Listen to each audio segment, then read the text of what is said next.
नमस्कार दोस्तों, आप सभी का बहुत बहुत स्वागत है हमारे इस सफर पर। दोस्तों, आज हमारा सफर बढ़ चला है मलेशिया देश की ओर, जो एशिया महाद्वीप का एक बेहद ही खूबसूरत देश भी है। दोस्तों, ये वीडियो आपके लिए बेहद ही जरूरी होने वाली है, क्योंकि इस वीडियो में हम आपको बताएंगे कि मलेशिया घूमने जाने का वीजा आपको कितने का और कैसे मिलेगा, क्या होगा पूरा प्रोसेस, साथ ही आप मलेशिया कम खर्च पर कैसे पहुंच सकते हैं और घूम सकते हैं, वो कौन कौन सी जगह हैं जहां आप जा सकते हैं, घूम सकते हैं, फुल मस्ती कर सकते हैं।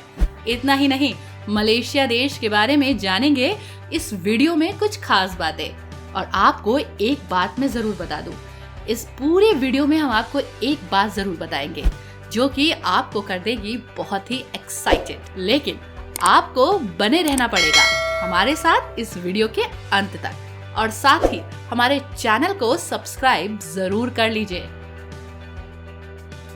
दोस्तों, मलेशिया की यात्रा की योजना बना रहे लोगों के लिए एक खुशखबरी है, क्योंकि मलेशिया ने भारतीय टूरिस्ट के लिए वीजा ऑन अराइवल की घोषणा कर दी है।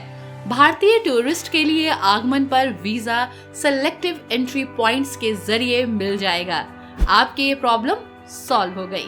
जैसा कि नाम से ही आप समझ ही गए होंगे, वीजा ऑन अराइवल का मतलब है कि जब आप किसी भी देश में जाते हैं, वहां के एयरपोर्ट पर उतरते हैं, तो आपको वहां फौरन वीजा दे दिया जाता है। ऐसा थाईलैंड में भी होता है। आपको पहले से ही वीजा नहीं लेना पड़ता। अगर आप उस देश द्वारा जारी शर्तों को पूरा करते हैं, आपको एयरपोर्ट पर या सी पोर्ट पर उतरते ही तुरंत वीजा मुहैया हो जाएगा। इसी के साथ फ्रेंड्स, इंडिया टू मलेशिया की अगर फ्लाइट टिकट्स की बात करें तो आपको 20,000 से 30,000 के बीच में वन साइडेड डायरेक्ट फ्लाइट मिल जाएगी, और ये फ्लाइट आपको इंडिया के हर एक बड़े शहर से मिल जाएगी। आप अपने बजट के अकॉर्डिंग होटल बुक करा सकते हैं, साथ ही घूम सकते हैं। और आपको बता दें कि आप एजेंट्स के चक्कर में ना ही पड़े तो अच्छा है। खुद बुकिंग कराइए, खुद सर्च करिए, खुद रिसर्च करिए और पहुंच जाइए मलेशिया। और हम तो हैं ही हैं आपको इन्फॉर्मेशन देने के लिए। और इसी के साथ हमने आपको बताया कि टूर करने से पहले आपको क्या क्या तैयारी करनी है। आपको ये भी हम बता दें कि अब आपको कौन कौन सी ऐसी बातें हैं जो जानना जरूरी है उस देश के बारे में जिस देश में आप घूमने जा रहे हैं, यानी कि मलेशिया। आइए आपको बताते हैं कि मलेशिया जाने से पहले कौन कौन सी बातें हैं जिन्हें जानना आपके लिए जरूरी है। अगर आपने हमारे चैनल को सब्सक्राइब नहीं किया है तो पहले चैनल को सब्सक्राइब कर लीजिए। फिर शुरू करते हैं अपना मलेशिया टूर। दोस्तों, मलेशिया की राजधानी कुआलालंपुर है। दोस्तों, 1970 से पहले मलेशिया इतना धनी देश नहीं था। यहाँ की इकोनॉमी कृषि के ऊपर निर्भर थी। लेकिन 1980 के बाद मलेशिया में परिवर्तन आया और मलेशिया की इकोनॉमी बहुत तेजी से ग्रो होने लगी, और आज मलेशिया सिंगापुर के बाद दक्षिण पूर्व एशिया में सबसे अमीर देश है। टूरिज्म के लिए मलेशिया 9वें नंबर पर आता है। मलेशिया के ज्यादातर लोग किसी चीज को बताने के लिए तजनी उंगली के बजाय अंगूठे का इस्तेमाल करते हैं। दोस्तों, मलेशिया में जंगल के पेड़ दुनिया के सबसे लंबे पेड़ों में से गिने जाते हैं। यहाँ के पेड़ों की लंबाई 260 फीट से भी ऊंची होती है।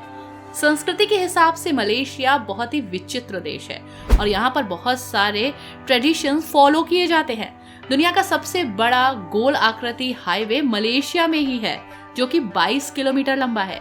मलेशिया के 2 राज्य के कानून मलेशिया से थोड़ा अलग है।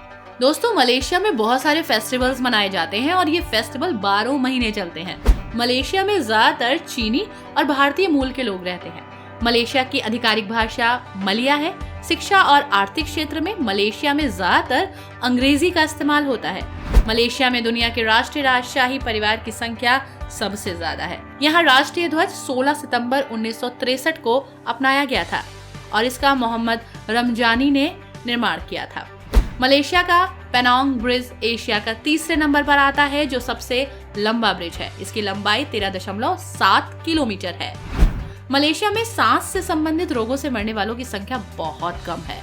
दोस्तों, मलेशिया का सरकारी धर्म इस्लाम है, लेकिन भारत की तरह यहाँ के लोगों को भी किसी भी धर्म को मानने की आजादी है।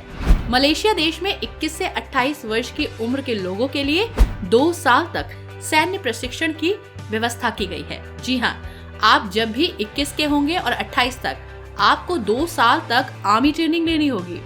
मलेशिया में 14,500 किस्म के पेड़, फूल और पौधे पाए जाते हैं। यहाँ 200 प्रकार के जानवर हैं और 140 प्रकार के सांप और 600 प्रकार की चिड़िया। इसके अलावा यहाँ पर छिपकलियों की 60 प्रजातियां मिलती हैं।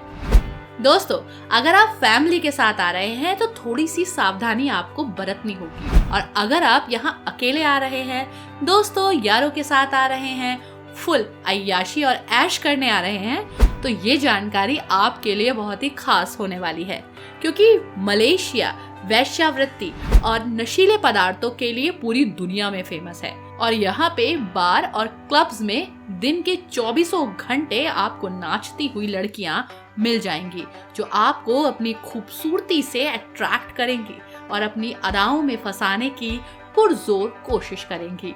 अब यह आप पर डिपेंड करता है कि आप फंसते हैं या नहीं। दोस्तों, साउथ ईस्ट एशिया का ये एक ऐसा देश है जो संस्कृति के लिए जाना जाता है, अपनी प्राकृतिक सुंदरता के लिए जाना जाता है।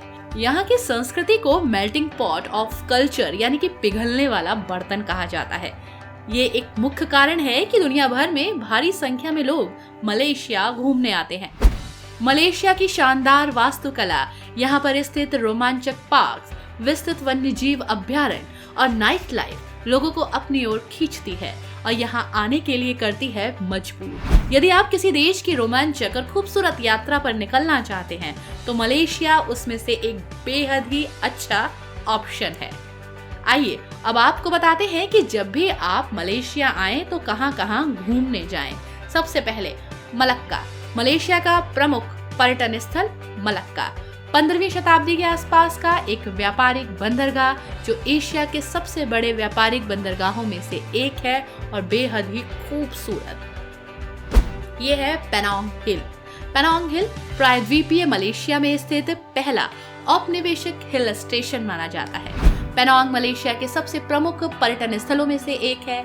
यहाँ के स्थानीय लोग इसे बुकेट बेंडरा कहते हैं और सामान्य तौर पर यह स्थान जॉर्ज टाउन की अपेक्षा 5 डिग्री अधिक ठंडा रहता है।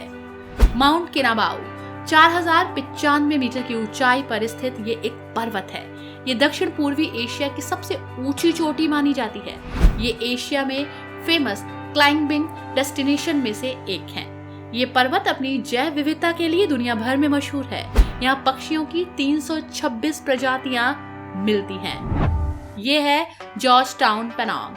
जॉर्ज टाउन एक ओपन म्यूजियम है। यहाँ की सड़कें मुख्य आकर्षण का केंद्र हैं, यानी कि बहुत अट्रैक्ट करती हैं।